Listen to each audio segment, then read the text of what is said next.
வணக்கம். சற்று முன் கிடைக்கப்பெற்ற மிக மிக முக்கியமான செய்தி ஒன்று வெளியாகி உள்ளது. எடப்பாடி பழனிசாமி அவர்களுக்கு எதிராக நீதிமன்றத்தின் தீர்ப்பு வெளியாகியுள்ளதா? சமூக வலைதளங்களில் வைரலாக பரவி வருகிறது.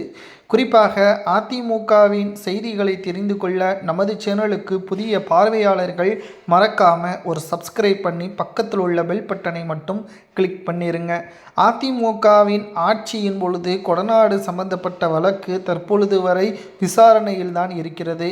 ஒரு பக்கம் ஓபிஎஸ், வைத்திலிங்கம், மனோஜ் பாண்டியன், செங்கோட்டையன் இவர்கள் அனைவரும் கடந்த சில மாதங்களாகவே எடப்பாடி தான் குற்றவாளி என்று கூறியிருந்தார்கள்.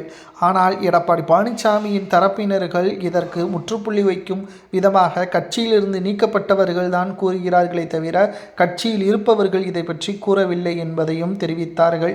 மேலும் நீதிமன்றத்தின் தீர்ப்பை நாங்கள் ஏற்றுக்கொள்வோம் என்பதையும் எடப்பாடி பழனிசாமியின் ஆதரவாளர்கள் கூறியிருந்தார்கள்.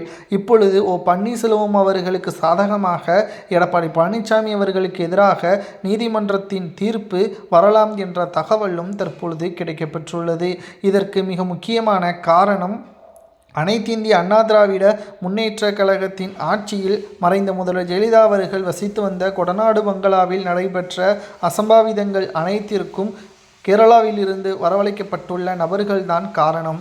அவர்களை வரவழைத்தது யார்? எடப்பாடி பழனிசாமியின் பண்ணை வீடு, அலுவலகங்கள் மற்றும் உதவியாளர்களது வீடு அனைத்திலும் சோதனைகள் நடத்தப்பட்ட பொழுது சில ஆவணங்களும் கைப்பற்றப்பட்டிருப்பதாக தகவல்களும் கிடைக்கப்பெற்றுள்ளது.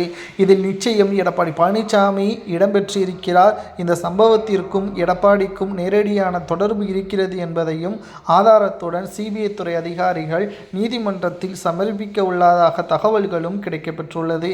தேர்தலுக்கு முன்பாக இந்த வழக்கு முடிவடைந்தால் நிச்சயம் அதிமுகவின் ஒவ்வொரு உண்மையான தொண்டனும் எடப்பாடி பழனிசாமி அவர்களை கட்சியிலிருந்து நீக்குவதற்குத்தான் ஏற்பாடுகளை செய்வார்கள். இது அதிமுகவின் வெற்றியை ஒரு பக்கம் பாதிக்கும், மறுபக்கம் எடப்பாடி பழனிசாமி அவர்கள் அதிமுகவில் இருக்க முடியாது.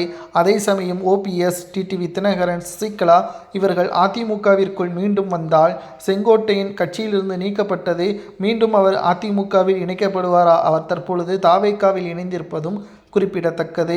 அவர் மீண்டும் அதிமுகவில் இணைவதற்கு வாய்ப்பே இல்லை என்றும், அதேபோல் ஜெயக்குமார் போன்றவர்கள் அதிமுகவில் இருந்து நீக்கப்படலாம் என்ற தகவலும் கிடைக்கப்பெற்றுள்ளது. எடப்பாடியின் விசுவாசியாக இருந்தவர்கள் கூண்டோடு கட்சியிலிருந்து நீக்கப்படுவார்கள் என்றும் கூறப்படுகிறது. ஆனால் இதற்கு நீதிமன்றத்தின் தீர்ப்பு வர வேண்டும். சமூக வலைதளங்களில் கூறப்படுகிறதே தவிர தீர்ப்பு இன்னும் வரவில்லை என்பதும் குறிப்பிடத்தக்கது.